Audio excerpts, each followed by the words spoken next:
Good afternoon.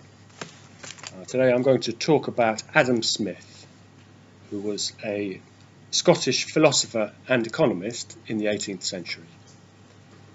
He's best known for his book, An Inquiry into the Nature and Causes of the Wealth of Nations, which was written in 1776.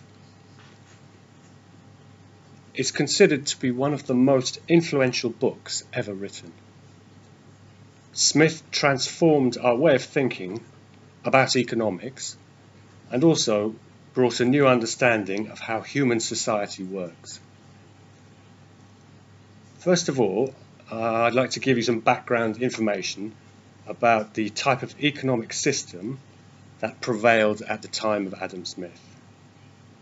It was called mercantilism, and it was based on the idea that the wealth of a nation should be measured in terms of the stocks of gold and silver that nation possessed. And this was the only criterion, basically, for which the wealth of a nation would be measured. As a result of this, importing was considered damaging because wealth had to be given up to pay for goods. So as a result, there would be fewer gold and silver coins in the coffers of the country. Exporting, on the other hand, was considered good because the precious metals would come back. Trade, according to this way of thinking, benefited the seller but not the buyer. One nation could only get rich if other nations became poor. On the basis of this view, a huge number of controls were put in place. There were taxes on imports, subsidies to exporters, protection for domestic industries. Even Britain's own American colonies were penalised, and this had disastrous results and ultimately led to the American War of Independence. All commerce was considered suspect. And this protectionism also existed in the domestic market. Cities would prevent artisans from other towns from moving in and plying their trade. Manufacturers and merchants petitioned the king for protective monopolies, and labour-saving devices were banned as they were considered a threat to the existing producers. Smith showed that this mercantilist edifice was based on a huge mistake and that it was counterproductive. He argued that free exchange was beneficial for both sides in any deal. After all, nobody enters into an exchange if they expect to lose out of it. Just as the seller profits, the buyer profits as well. And both imports and exports are therefore valuable. Smith believed that it wasn't necessary to impoverish others to get rich. After all, we have more to gain if our customers are wealthy. Though based on the principle that free exchange benefits both sides, Smith maintained that trade and exchange increase prosperity just as much as agriculture and manufacture, and that the wealth of a nation is not the quantity of gold and silver coins in its vaults, but the total production and commerce of that country. And that's what today is known as GDP, or gross domestic product.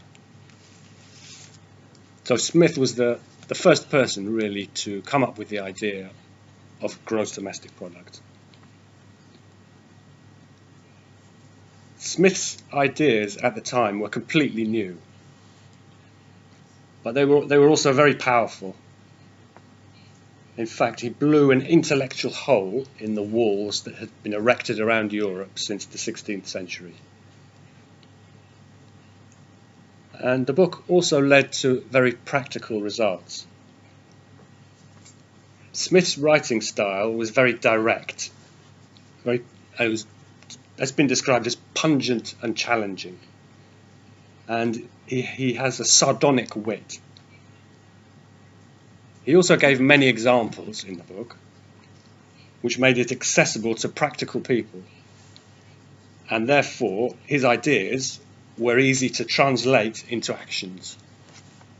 And this is one of the main reasons why his book was so influential, and it's still influential today. The Wealth of Nations put forward the idea of a social order based on freedom. Smith believed in social harmony, and he believed that social harmony would come about naturally as people struggled to find ways to live and work together. So freedom and self-interest didn't necessarily need to lead to chaos, but they could lead to order and concord. And in the book, he talks about an invisible hand which brings this about. So he says that although people are acting in their own self-interest, as if guided by an invisible hand, this leads to social harmony.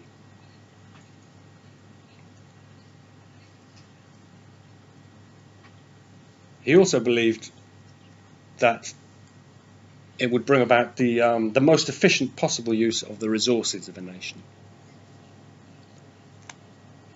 As free people struck bargains with others, albeit solely for their own interest and for their own benefit, the nation's land, capital, skills, knowledge, time, enterprise, and inventiveness would be directed towards ends and purposes that the people valued most highly.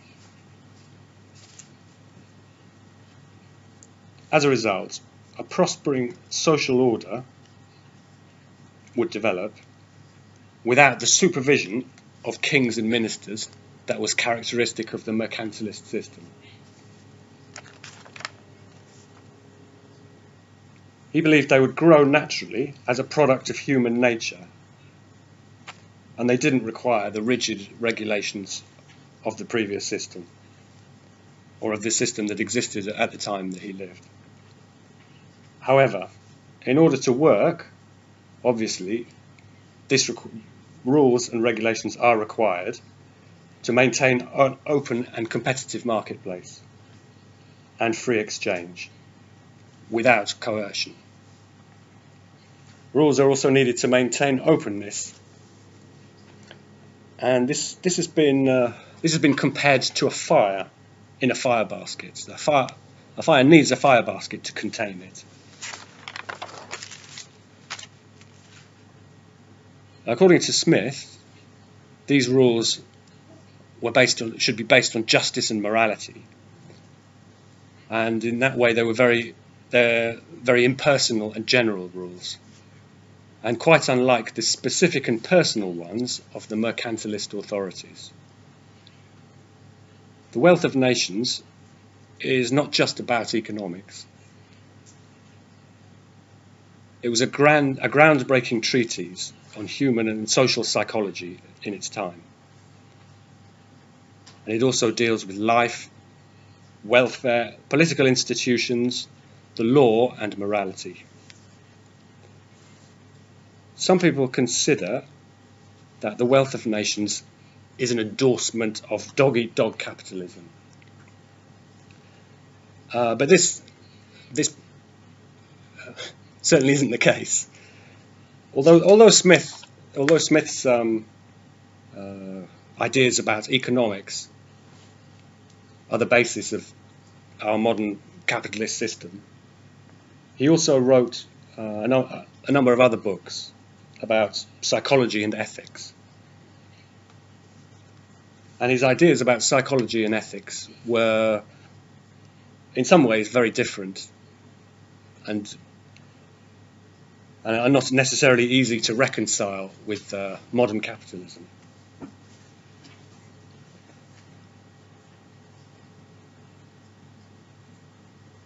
Smith used a famous example in his book, the example of the baker. Now, the baker may be selfish because his goal, his aim is to become rich, he acts out of self-interest. But it is in his interests to sell products at a reasonable price and good quality products, so that he doesn't lose out to the competition. Otherwise, his customers will go to the competition and they will go to other businesses to buy their products. In this way, the self-interest of the baker ultimately benefits society at large if there is genuinely open competition and no coercion.